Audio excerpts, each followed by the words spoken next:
रात के करीब 12 बजे का वक्त था। गर्मियों की रातें थीं और मैं अपने कमरे में सो रही थी। अचानक मेरे कमरे के दरवाजे पर दस्तक हुई। पहले तो मैं थोड़ा डर गई, लेकिन फिर सोचा शायद मेरा भाई ही होगा, क्योंकि घर में मेरे और भाई के अलावा कोई और नहीं था। मैंने उठकर दरवाजे की ओर कदम बढ़ाए। दरवाजा खोलते ही मैंने बाहर झांका, लेकिन वहां कोई नहीं था। मैंने सोचा शायद ये मेरा वहम होगा। मैं वापस बिस्तर पर लेटने लगी। अचानक दरवाजे पर फिर से पहले से भी ज्यादा जोर की दस्तक हुई। मैंने कांपती हुई आवाज में पूछा, कौन है? लेकिन कोई जवाब नहीं आया। डरते हुए मैंने दोबारा दरवाजा खोला और वहां मेरा भाई खड़ा था। उसने मुझसे कहा, क्या हुआ दीदी, इतनी घबराई हुई क्यों लग रही हो? वो मुझे आज कुछ अजीब सी नजरों से देख रहा था। मैंने सोचा शायद मैं ही ज्यादा सोच रही हूँ, लेकिन मुझे क्या पता था कि उस रात कुछ ऐसा होने वाला था जिसने मेरी पूरी जिंदगी को बर्बाद कर दिया, जिसे मैं चाहकर भी कभी भूल नहीं पाई। अब मैं आपको अपनी जिंदगी का वो सच बताने जा रही हूँ जिसे मैंने आज तक सबसे छुपा कर रखा था। यह सच ऐसा है जो मेरी हर रात की नींद और हर दिन का सुकून छीन ले गया। इसे सुनने के बाद शायद आपकी रूह कांप उठेगी। दोस्तों, कहानी सुनने से पहले दिल थाम कर बैठिएगा, क्योंकि कहानी बहुत ही खतरनाक होने वाली है। अगर चैनल पर पहली बार आए हैं तो चैनल को सब्सक्राइब जरूर कर लीजिएगा। तो चलिए कहानी शुरू करते हैं। मेरी उम्र 20 साल हो चुकी थी और मैंने नया नया जवानी की दहलीज पर कदम रखा था। मैं कॉलेज में सेकेंड ईयर की पढ़ाई कर रही थी। उन दिनों गर्मी का मौसम था और हमें कॉलेज से छुट्टियां मिल गई थीं। रोज की तरह आज भी पूरे घर की सफाई करने के बाद मैं अपने बिस्तर पर आराम कर रही थी। थकान से चूर होकर ऐसा लग रहा था जैसे पूरा बदन अकड़ गया हो। मैं अपने बिस्तर पर लेटकर सुकून पाने की कोशिश कर रही थी और हाथों से अपने सिर की मसाज कर रही थी। अचानक मेरा भाई राहुल मेरे कमरे में आया और दरवाजा बंद करके कहने लगा, क्या हुआ दीदी, तबीयत तो ठीक है? मैंने कहा, क्या भाई, मम्मी सारा काम मेरे सर पर डालकर चली जाती हैं। कॉलेज की छुट्टियां क्या हुई, सारे घर की जिम्मेदारी मुझ पर आ गई है। ऊपर से काम वाली बाई भी छुट्टी पर है। मुझसे नहीं होते ये घर के काम। मेरी बात सुनकर वह मेरे पास आकर बैठ गया और कहने लगा, मेरी प्यारी बहन, कोई बात नहीं, मैं अभी तुम्हारे लिए दूध लेकर आता हूँ, उसे पियोगी तो सुकून मिल जाएगा। राहुल की बात सुनकर मैं मुस्कुरा दी और कहा, बस तुम खाना बाहर से ले आना, मैं थोड़ी देर सोऊंगी तो मेरी तबीयत कुछ बेहतर हो जाएगी। राहुल कमरे से निकल गया। कुछ देर बाद ठंडे दूध के गिलास के साथ वह वापस आया। मुझे उस पर बहुत प्यार आया। दुनिया में बहुत कम ही ऐसे भाई होते हैं जो अपनी बहनों का इतना ख्याल रखते हैं। मैं उसे ढेर सारा आशीर्वाद देने लगी और उसका लाया हुआ दूध पीने लगी। दूध पीने के बाद मैं अपने बिस्तर पर लेट गई। राहुल कहने लगा, चलो दीदी, मैं तुम्हारा सिर दबा देता हूँ, तुम सो जाओ। वह मेरे पास बैठ गया और अपने हाथों से मेरा सिर दबाने लगा। उसके हाथों से मुझे सुकून मिलने लगा और मेरे सर का दर्द भी कम हो गया था। मैं आंखें मूंद कर लेट गई और कुछ ही देर में मैं गहरी नींद सो गई। मुझे कोई भी होश नहीं था कि मैं कितने घंटे तक सोती रही। जब मेरी आंख खुली तो मैंने घड़ी पर टाइम देखा। रात के 9 बज चुके थे। शायद थकावट की वजह से मुझे वक्त का एहसास ही न हुआ। मम्मी और पापा भी ऑफिस से वापस आ चुके थे। मुझे कुछ भी समझ नहीं आ रहा था और मेरा पूरा शरीर दर्द कर रहा था। मैं बिस्तर से उठकर बाथरूम जाने लगी। तभी मुझे चक्कर आ गए। मुझे ऐसा लग रहा था जैसे सब कुछ घूम रहा हो और अगर दीवार का सहारा नहीं लिया होता तो शायद गिर जाती। खुद को संभालते हुए मैं फ्रेश होकर बाहर आई। देखा कि सभी खाने के टेबल पर बैठे हुए थे और मेरे आने का इंतजार कर रहे थे। मैं जाकर आराम के साथ कुर्सी पर बैठ गई। मेरी हालत काफी खराब हो चुकी थी और थकावट से मेरा पूरा बदन दर्द कर रहा था। राहुल ने देखा कि मैं थकी हुई हूँ तो तुरंत मम्मी से कहने लगा, मम्मी देखिए, अंजलि दीदी पर काम का बोझ थोड़ा कम डाला करे। अरे, अगर काम वाली नहीं आ रही तो उसकी जगह किसी और को रख ले। यह बेचारी सारा दिन काम करके थक जाती है। देखें तो इसकी रंगत भी पीली पड़ चुकी है। वाकई में मेरी हालत दिन ब दिन खराब होती जा रही थी। मम्मी और पापा दोनों ही काम करते थे, क्योंकि सिर्फ पापा की जॉब से घर का खर्चा चलना मुश्किल था। साथ ही हमारी पढ़ाई का खर्च भी काफी था, इसलिए मम्मी भी उसी कंपनी में काम करती थी जहां पापा। हम दोनों भाई बहन कॉलेज जाते थे, लेकिन गर्मी के मौसम में छुट्टियां होने की वजह से घर पर ही थे। मैंने एक बात नोटिस की थी कि पिछले कुछ हफ्तों से राहुल मेरे कुछ ज्यादा ही करीब होने लगा था। जब से मुझे कॉलेज से छुट्टियां मिली थीं, तब से वह मेरा कुछ ज्यादा ही ख्याल रखने लगा था। अगर मैं घर का कोई काम करती तो वह आकर मदद करने लगता। कभी कभी काम करते वक्त मुझे थकावट महसूस होती तो वह मुझे आराम से बिठाकर मेरा सिर दबा देता। जब मैं उसे मना करती तो वह हंसते हुए कहता, नहीं दीदी, तुम बहुत काम करती हो, अब मेरा हक बनता है कि तुम्हें सुकून दो। मैं उसे रोक नहीं पाती और चुपचाप लेटी रहती। लेकिन एक रात जो हुआ, उससे मेरे होश उड़ गए थे। क्या राहुल कभी ऐसा कर सकता था? मैं अपने कमरे में सो रही थी। आधी रात के करीब मुझे महसूस हुआ कि जैसे कोई मेरे कमरे में आकर खड़ा हो गया हो। धीरे धीरे वह बिस्तर के पास आ रहा हो और मैं सोते हुए भी महसूस कर सकती थी कि कुछ अजीब हो रहा है। मुझे तुरंत झटका सा लगा और मैंने आंखें खोल दी। कमरा पूरी तरह से अंधेरे में डूबा हुआ था और जब मैंने उठकर देखा तो अंदर कोई नहीं था। बस कमरे का दरवाजा थोड़ा सा खुला हुआ था और मुझे याद था कि मैं हमेशा सोने से पहले दरवाजा बंद करके सोती थी। तो फिर वह कैसे खुला था? मैं चुपचाप उठकर दरवाजे को लॉक करने लगी। फिर से बिस्तर पर जाकर सोने की कोशिश की, लेकिन जैसे ही मेरी आंखें बंद हुईं, मुझे फिर से कुछ कदमों की आहट सुनाई दी, जैसे कोई बिस्तर के पास आकर बैठा हो। और फिर मुझे लगा जैसे कोई मेरे पास आकर अपना हाथ बढ़ा रहा हो। मैंने पलट कर देखा, लेकिन कोई नहीं था। मेरी धड़कन तेज हो गई थी और मुझे घबराहट होने लगी थी। मैंने घबराते हुए कमरे की लाइट ऑन की और दरवाजा खोलकर बाहर झांका, लेकिन वहां कोई नहीं था। आज से पहले ऐसा कभी नहीं हुआ था जो अब हो रहा था। मुझे प्यास लगी तो मैं कमरे का दरवाजा खोलकर बाहर निकली। उसी वक्त राहुल भी अपने कमरे से बाहर निकला। मुझे देखकर उसने पूछा, क्या बात है, आप अभी तक जाग रही हैं? मैंने जवाब दिया, कुछ नहीं, बस ऐसा महसूस हुआ जैसे कमरे में कोई मौजूद हो। पानी पीकर मैं दोबारा कमरे में आई और पीछे पीछे वह भी आ गया। उसने कहा, आपको डरने की जरूरत नहीं है। अगर आपको डर लग रहा है तो मैं आपके पास सो जाता हूँ। मैंने उसे मना किया, नहीं, तुम्हें परेशान होने की जरूरत नहीं है, जाओ और आराम करो। लेकिन वह जिद करने लगा कि मैं आपको अकेला किसी भी हाल में नहीं छोड़ सकता। आपकी तबीयत खराब हो सकती है, मैं आपको तकलीफ में नहीं देख सकता। आप सो जाएं, मैं यही सो जाता हूँ। आखिरकार उसकी जिद के आगे मुझे झुकना पड़ा। मैं बिस्तर पर लेट गई और उसने भी सोफे पर तकिया रखा और मेरे पास में ही सो गया। लेकिन उस रात मुझे ऐसा महसूस हुआ जैसे कोई मेरी ओर काफी देर तक ध्यान से देखता रहा हो। उसने मेरे बालों को सहलाया, मेरे चेहरे पर उंगलियां फेरी और मैं सो रही थी। अगली सुबह जब मैं उठी तो मेरा मूड बड़ा अजीब था, लेकिन जब मैंने अपने आप पर गौर किया तो मैं हैरान रह गई। शुक्र था कि मैंने अपने आप को दुपट्टे से ढक रखा था। मेरी कमीज बेतरतीब हो चुकी थी। मुझे हैरत हुई क्योंकि आज से पहले मैं कभी इस तरह आराम से नहीं सोई थी। आज मैं बहुत खुश महसूस कर रही थी, न जाने क्या वजह थी। मैंने अपने भाई की तरफ देखा तो वह भी बहुत खुश था।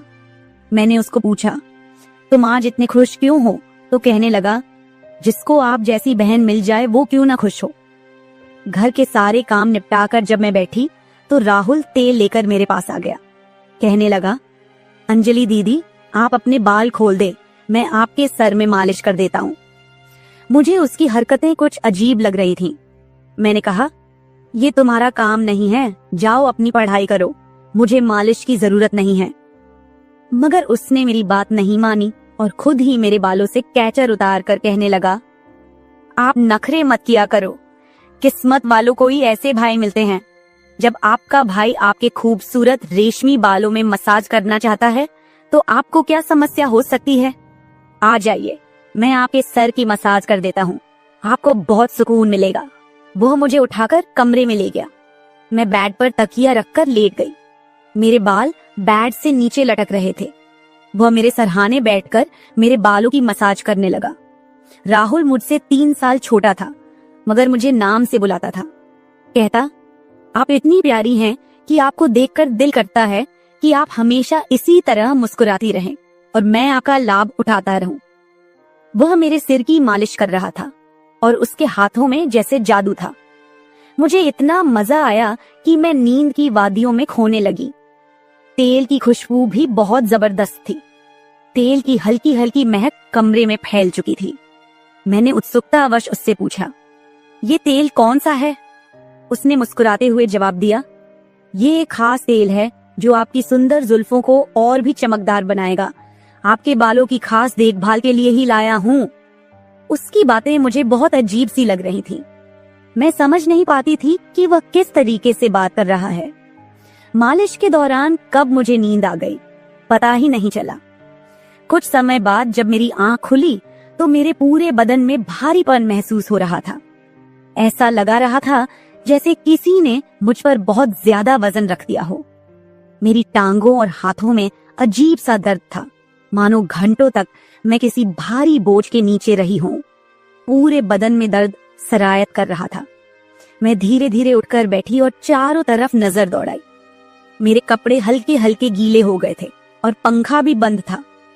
कमरे में गर्मी का एहसास हो रहा था। मैंने चक्कर खाती हालत में बेड से नीचे कदम रखा, मगर पैरों में जैसे जान नहीं थी। मैंने अपने भाई को देखा जो शांत और सामान्य नजर आ रहा था। लेकिन ये सब क्या हो रहा था? मुझे समझ नहीं आ रहा था कि आखिरकार ऐसा क्यों हो रहा है। बड़ी मुश्किल से खुद को घसीटते हुए मैं बाथरूम पहुंची और फ्रेश होकर आई। आईने में अपनी हालत देखी तो ऐसा लगा जैसे मैं पूरी रात सोने की बजाय किसी मेहनत वाले काम में जुटी रही हूँ। जब मैं कमरे से बाहर निकली तो मुझे हल्की हल्की फुसफुसाने की आवाजें सुनाई दी। ऐसा लगा जैसे कोई किसी से बातचीत कर रहा हो। घर में मेरे और राहुल के अलावा कोई नहीं था। फिर वह किससे बात कर रहा था? प्यास लगने के कारण मैं पहले किचन में पानी पीने गई, लेकिन तब तक आवाजें आनी बंद हो चुकी थीं। जैसे ही मैं किचन के दरवाजे के पास पहुंची, राहुल बैठक से बाहर निकलता दिखा। उसके हाथों में कई नोटों के बंडल थे और उसके चेहरे पर एक अजीब सी मुस्कान थी। मेरे माथे पर बल पड़ गए। उसने जैसे ही मुझे देखा चौंक गया।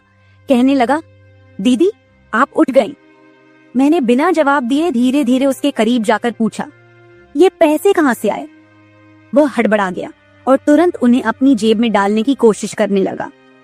मैंने उसका हाथ पकड़कर उन पैसों को बाहर निकाला और सख्ती से पूछा, सच सच बताओ, इतने पैसे तुम्हारे पास कैसे आए? वह घबरा गया और कहने लगा, प्लीज पापा को मत बताना। ये पैसे पापा के एक दोस्त ने पुराने कर्ज के रूप में लौटाए हैं।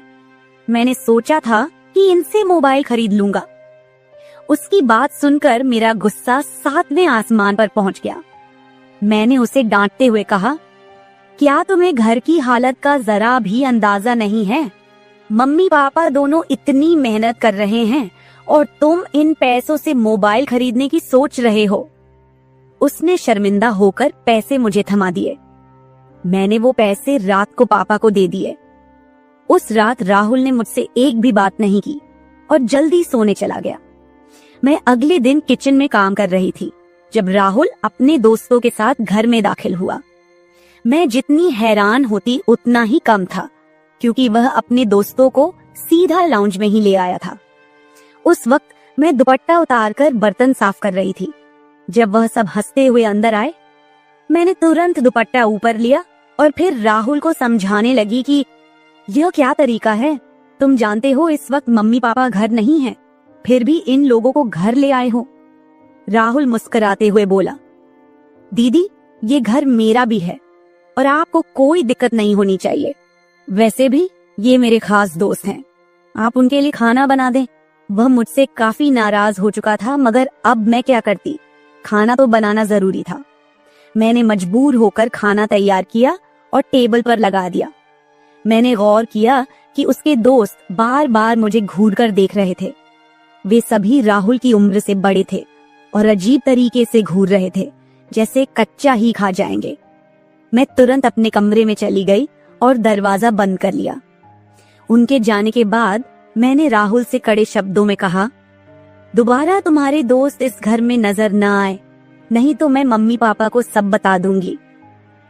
राहुल ने कुछ पल मेरी ओर देखा और फिर मुस्कुराते हुए बोला, ठीक है, वो नहीं आएंगे, लेकिन आप मम्मी पापा को कुछ मत बताइए।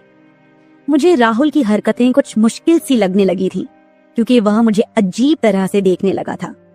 उस रात मैं बिस्तर पर लेटी थी और आराम करने की कोशिश कर रही थी। अचानक मैंने महसूस किया कि मेरे पैरों पर किसी का हाथ था। मैं हड़बड़ाकर उठी और देखा कि राहुल मेरे पैरों को अपनी गोद में रखकर मसाज कर रहा था।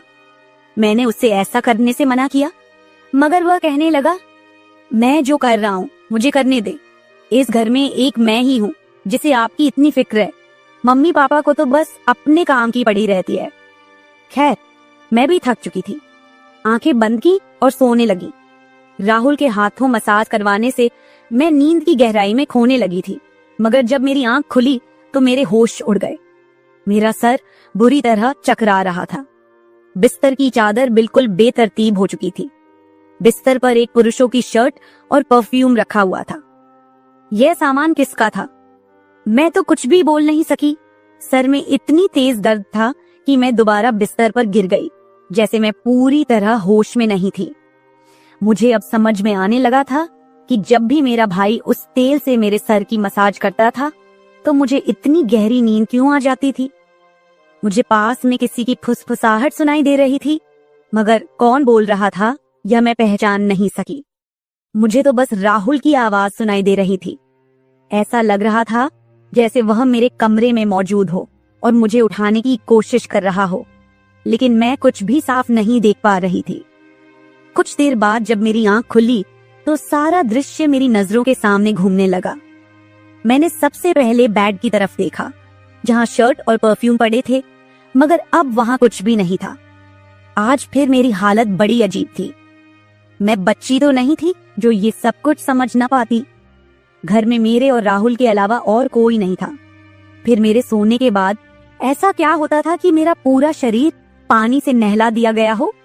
सिर्फ इतना ही नहीं, मेरा शरीर दर्द से चूर था और रंगत भी बिल्कुल पीली हो चुकी थी।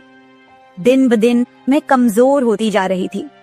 उस दिन भी राहुल मेरे करीब आने की कोशिश कर रहा था, मगर मैं बहाना बनाकर अपने कमरे में आ गई थी। दिमाग में अजीब से विचार आने लगे थे। तबीयत भी काफी खराब थी। माँ ने मेरी हालत देखकर पूछा, क्या बात है, तुम ठीक नहीं लग रही हो? मैंने कुछ नहीं कहा। माँ ने कहा कि अगले दिन वे मुझे डॉक्टर के पास ले जाएंगी। उस रात मैं बार बार उठ रही थी और ठीक से सो नहीं पाई। अगले दिन मेरे मम्मी पापा रोज की तरह अपने काम पर चले गए थे। उन्हें शायद मेरी परवाह नहीं थी। मैं खुद ही डॉक्टर के पास गई, जहां अल्ट्रासाउंड में पता चला कि मैं पेट से हूं। मेरे तो पैरों तले जमीन खिसक गई। आखिर यह सब मेरे साथ कौन कर सकता था? राहुल मेरा भाई था, लेकिन फिर मेरे दिमाग में यह बात आई कि वह मेरा सौतेला भाई है। वो माँ की दूसरी शादी से हुआ था, जबकि मैं उनकी पहली शादी की औलाद थी। इस तरह की बातें मुझे गलत सोचने पर मजबूर कर रही थीं। समझ नहीं आ रहा था कि कैसे अपने माँ बाप को यह बात बताऊं। राहुल मेरा सौतेला भाई जब मेरे पास बैठता तो कभी मेरा हाथ पकड़ता तो कभी मेरे गाल खींच देता। उसकी हरकतें मुझे परेशान कर रही थीं, लेकिन मैं उसको कुछ कह नहीं पा रही थी। मेरे दिमाग में यही सवाल गूंज रहे थे कि आखिरकार मेरे साथ ऐसा कौन कर सकता है। फिर मैंने एक दिन अपने कमरे में मोबाइल का कैमरा फिट करके रख दिया ताकि सच्चाई सामने आ सके। उस दिन हमारे माता पिता घर पर नहीं थे।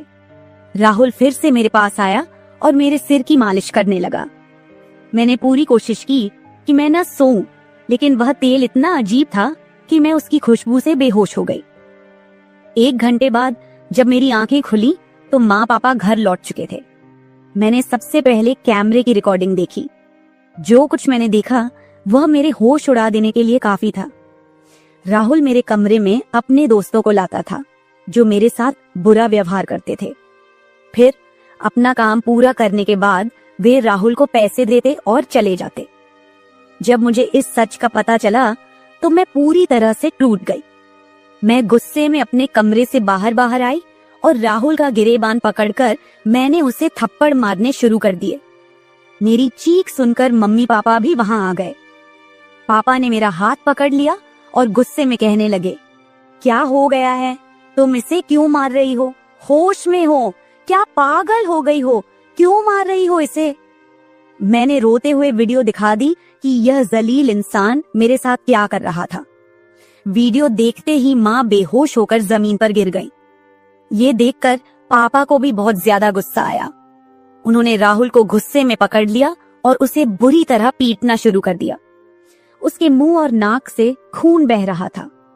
राहुल ने गुस्से में कहा, मैंने इसे कभी भी अपनी बहन समझा ही नहीं। मुझे पैसों की जरूरत थी। लोग इसके लाखों रुपए देने को तैयार थे। मुझे अपनी जरूरतें पूरी करनी थी, इसलिए मैंने यह कदम उठाया। मैं अपने कानों पर हाथ रखकर बस रोए जा रही थी। पापा ने उसे इतना मारा कि वो लहूलुहान हो गया, लेकिन जैसे तैसे खुद को छुड़ाकर वह घर से भाग गया और फिर कभी उस घर में वापस नहीं आया। इस हादसे को मेरे लिए भूल पाना तो दूर, इसे याद करते हुए आज भी मेरी रूह कांप जाती है। भाई वही होता है जो आपके सगे खून का हो। किसी भी अनजान मर्द के सहारे अपनी बेटी को छोड़ना बहुत बड़ी भूल हो सकती है, क्योंकि कुछ शैतानी सोच रखने वाले लोग हर वक्त इस ताक में रहते हैं कि कब किसी मासूम की इज्जत से खिलवाड़ करें। मेरी वीडियो देखने वाले सभी दर्शकों को यही गुजारिश है कि अपनी बहन बेटियों को कभी भी किसी अनजान मर्द के सहारे उन्हें अकेला न छोड़े और बेटियों की सिर्फ परवरिश मत कीजिए, उन्हें आत्मनिर्भर और आत्मरक्षक बनना सिखाइए। इस सारे मामले में आपको किसकी गलती लगती है? हमारे माँ बाप की, जिन्होंने पैसा कमाने के चक्कर में हमारे ऊपर कभी ध्यान ही नहीं दिया, या फिर मेरी, जो अपने सौतेले भाई पर सरगे से भी ज्यादा भरोसा करती थी, या फिर इस समाज की, जो बेटियों को कमजोर और बेबस मानता है। आपकी राय मेरे लिए बहुत मायने रखती है। कमेंट बॉक्स में जरूर बताएं कि इस पूरे मामले में आप किसे गलत मानते हैं। मैं अपनी कहानी आपके साथ इसलिए साझा कर रही हूँ ताकि यह किसी और के लिए एक सीख बन सके। यह सिर्फ एक घटना नहीं है, बल्कि एक चेतावनी है कि हम सबको सतर्क रहना चाहिए। अगर आपको मेरी यह कहानी पसंद आई और आप मानते हैं कि इसे सुनकर कोई और भी जागरूक हो सकता है, तो इसे शेयर जरूर करें। अगर आप ऐसी और भी कहानियां सुनना चाहते हैं जो मनोरंजन के साथ एक संदेश भी दें, तो मेरे चैनल को सब्सक्राइब जरूर करें। बेल आइकॉन दबाना मत भूलिएगा ताकि आपको मेरी हर नई कहानी समय पर मिल सके। कल फिर मिलते हैं एक नई कहानी के साथ। धन्यवाद। हेलो दोस्तों, आज की कहानी मेरे और मेरे ससुर जी के रिश्ते के बीच की है। मेरा नाम कामिनी है और मेरी उम्र अभी 26 साल है। मैं काफी खूबसूरत हूँ। मैंने अपनी बॉडी को पूरा फिट रखा हुआ है क्योंकि मैं रोजाना एक्सरसाइज करती हूँ। मेरी शादी को 7 साल हो चुके हैं। मेरे मम्मी पापा ने गरीबी की वजह से मेरी शादी कम उम्र में ही एक अमीर लड़के से करवा दी, लेकिन वो लड़का अक्सर बीमार रहता था। उसके हार्ट में कोई प्रॉब्लम थी। मैं अपनी शादी से ज्यादा खुश नहीं थी, पर मेरे पति मुझसे बहुत ज्यादा प्यार करते थे। अब मेरी शादी को 2 साल हो चुके थे, लेकिन अभी तक कोई भी बच्चा नहीं हुआ था। हमारे घर में मैं, मेरे पति और ससुर जी थे। हम तीनों ही बहुत प्यार से रहते थे। मेरे ससुर जी की उम्र 45 से 50 साल की होगी, लेकिन वो काफी जवान दिखते हैं क्योंकि उन्होंने अपने शरीर को पूरा फिट रखा हुआ है।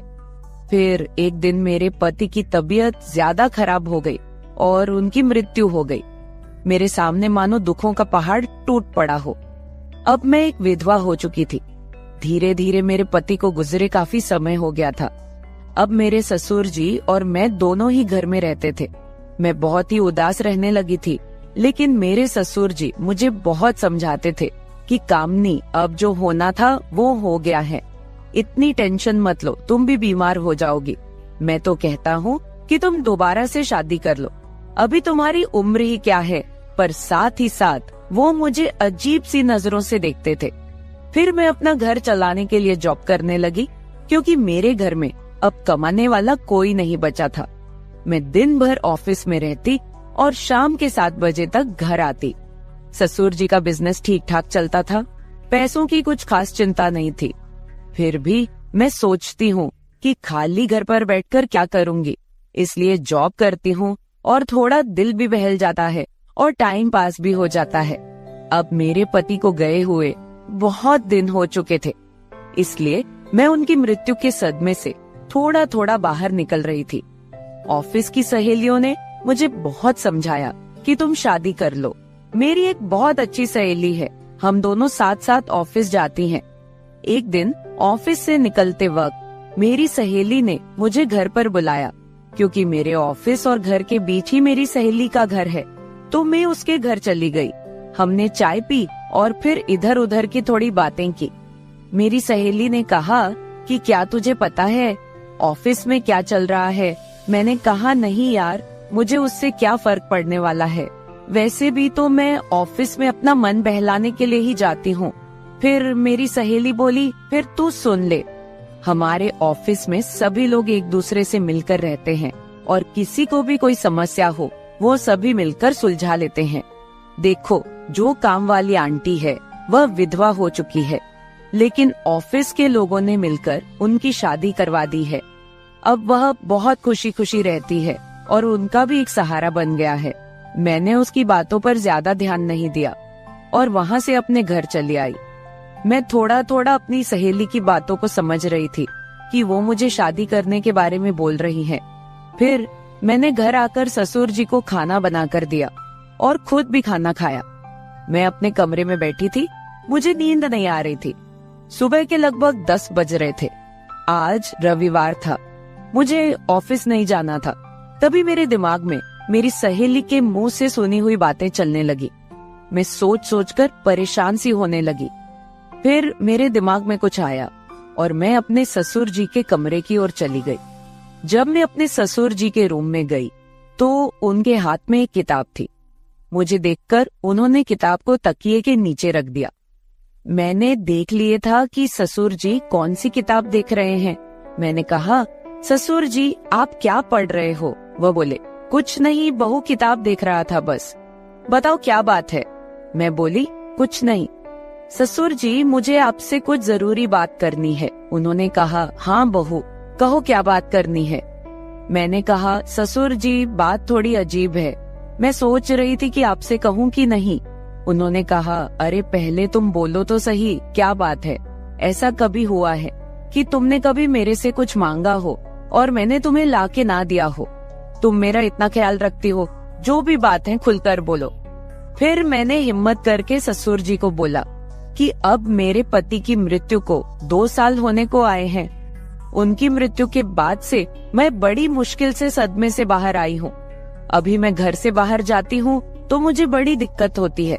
आपको तो पता ही है कि विधवा औरत की तरफ लोग कैसी नजरों से देखते हैं और उसके बारे में लोग कैसी सोच रखते हैं। आपने मुझे बहुत बार बोला है कि तुम शादी कर लो। मैं चाहती हूँ कि आप मेरे लिए एक पति की खोज करो, क्योंकि अकेले मेरी जिंदगी मुझसे नहीं निकाली जा रही। मैं भी चाहती हूँ कि मेरा भी कोई जीवन साथी हो जो मेरे सुख दुख की बात करे और मुझे बहुत ज्यादा प्यार करे। आपको पता है, एक औरत की कई जरूरतें होती हैं जो सिर्फ पति ही पूरी कर सकता है। बाकी आपको पता ही है कि मेरे माँ बाप तो इतने गरीब हैं कि उन्होंने पता नहीं एक बार मेरी शादी कैसे कर्ज उठाकर की है। मैं अब उनको कोई तकलीफ नहीं देना चाहती। अब मेरे लिए तो आप ही सब कुछ हो। मैं बड़ी हिम्मत करके आपसे ये बात कह रही हूँ। मुझे विश्वास है कि आप मेरे लिए कुछ अच्छा ही करोगे। उसके बाद ससुर जी ने मुझे अपने पास बैठा लिया और मेरे साथ कुछ बातें करने लगे और मेरे सुख दुख को बांटने लगे। फिर ससुर जी मुझसे बोले, बहू, जिस चीज की तलाश तुम बाहर से कर रही हो वो चीज तुमको घर में ही मिल सकती है। अगर तुम चाहो तो मैं तुम्हारी सभी जरूरतों को पूरा कर सकता हूँ। ससुर जी की बात सुनकर तो मेरे होश ही उड़ गए। मैंने बोला, ससुर जी, मैं तो आपकी बेटी सामान हूँ, आप ये सब कैसे सोच सकते हैं? ससुर जी बोले, देखो बहू, तुम्हें पता है तुम्हारी सासू माँ की मृत्यु के बाद से मैं अकेला ही जिंदगी बीता रहा हूँ। और जब से तुम्हारे पति की मृत्यु हुई है तुम भी अकेले जिंदगी बिता रही हो। अगर तुम्हारा इरादा हो तो हम दोनों का अकेलापन दूर हो जाएगा और हम दोनों एक दूसरे के सहारे जिंदगी बिता लेंगे और बाहर किसी को कुछ भी पता नहीं चलेगा। बाकी मेरे जाने के बाद ये सारी प्रॉपर्टी भी तो तुम्हारी ही है और इस प्रॉपर्टी को संभालने वाला भी तो कोई चाहिए। बाकी लोगों की टेंशन मत लो, वो तो जब तुम विधवा की जिंदगी जी रही हो तब भी बातें करते थे और अब भी बातें करेंगे। सच कहूँ तो बहू, मैं तो उसी वक्त तेरा दीवाना हो गया था जब मैंने तुम्हें पहली बार देखा था। फिर मैंने ससुर जी को बोला कि मैं सोचकर बताती हूँ। अगली सुबह मैं उठी और खाना बनाने लगी। अगले दिन मैं ऑफिस नहीं गई, मैं किचन में खाना पका रही थी। तभी ससुर जी किचन में आए और बोले, बहू आज ऑफिस नहीं जा रही हो क्या? मैंने कहा नहीं, आज नहीं जा रही हूँ, आज मैंने ऑफिस से छुट्टी ले ली है। आप कहीं जाने वाले थे, गए नहीं क्या? वो बोले नहीं, आज मेरी तबीयत ठीक नहीं है। मैंने सोचा कि आज घर रहकर आराम कर लेता हूँ। कुछ देर के बाद घर में कुछ मेहमान आ गए। हम लोग मेहमानों के आदर सत्कार में लग गए। मैंने उनसे हालचाल पूछा और उन लोगों से ढेर सारी बातें की। मेहमान के रूप में मेरे चाचा और चाची जी आए हुए थे। जब मैं मेहमानों से बातें कर रही थी तभी ससुर जी बाहर घूमने चले गए। उनकी आदत है कि जब वह घर पर रहते हैं तो वह खेतों की तरफ घूमने चले जाते हैं। फिर थोड़ी देर के बाद मेरे चाचा चाची भी खाना खाकर चले गए। दोपहर के 1 बजे का समय हो चुका था। मेरे दिमाग में ससुर जी की बातें घूम रही थी। मैं सोच रही थी कि इस अकेलेपन के साथ मैं सारी जिंदगी कैसे बिताऊंगी। मैं ससुर जी के साथ रहूंगी तो हो सकता है कि हमारा कोई बच्चा भी हो जाए। और ससुर जी की बात सही है, उनके जाने के बाद उनकी सारी प्रॉपर्टी भी तो मेरी ही है। मुझे ससुर जी की बातें काफी हद तक सही लग रही थी। फिर मैंने ससुर जी को कॉल किया और बोली, ससुर जी खाना तैयार हो गया है, आकर खाना खा लीजिए। इस पर वह बोले, मैं अभी बाहर हूँ और मुझे थोड़ा टाइम लगेगा। मैंने कहा ठीक है, मैं जरा बाहर जा रही हूँ तो देर शाम तक वापस आऊंगी, क्योंकि मैंने मार्केट शॉपिंग करने के लिए जाना था। फिर मैं मार्केट चली गई और वहाँ से अपने लिए और ससुर जी के लिए कुछ कपड़े खरीद कर लाई। जब मैं घर पहुँची तो शाम के 7 बज चुके थे। ससुर जी अपने कमरे में सो रहे थे। मैंने ससुर जी को उठाया और वो नहाने चले गए। अब चारों तरफ शांति हो चुकी थी। शाम के 8 बज चुके थे। फिर मैं ससुर जी के पास गई और उनको वो सब बातों के लिए हाँ बोल दी जो उन्होंने मुझे कही थी। ससुर जी मेरी हाँ सुनते ही खुश हो गए। फिर मैं उनके साथ, उसके बाद तो आप समझ ही सकते हैं, जो होना था वो हो गया। मैंने ससुर जी को फिर से अपनी ख्वाहिश बताई और ससुर जी ने मेरी ख्वाहिश पूरी कर दी। हम दोनों ने 1 से 2 घंटे तक एक दूसरे से वो सब बातें की और सारा काम किया। इस तरह से हम दोनों ससुर बहू काफी खुशी खुशी पति पत्नी की तरह रहने लगे। अब मुझे किसी भी चीज की दिक्कत नहीं होती, क्योंकि अब मुझे कहीं भी जाना होता है तो मैं ससुर जी के साथ चली जाती हूँ और हम खूब एंजॉय करते हैं। कुछ दिन बीत जाने के बाद ससुर जी बोले, कामिनी अब तुम मेरे बिजनेस के बारे में सारा कुछ समझ लो और खुद सारा बिजनेस संभाल लो। फिर मैंने जॉब छोड़कर ससुर जी का सारा बिजनेस खुद संभाल लिया। अब हम दोनों पति पत्नी के जैसे रहने लगे हैं। मैं ससुर जी की हर बात का ख्याल रखती हूँ और वो भी मेरी हर बात का ख्याल रखते हैं। कुछ देर के बाद हमारे घर बच्चा भी हो गया और हमारी जिंदगी काफी अच्छे से चल रही है।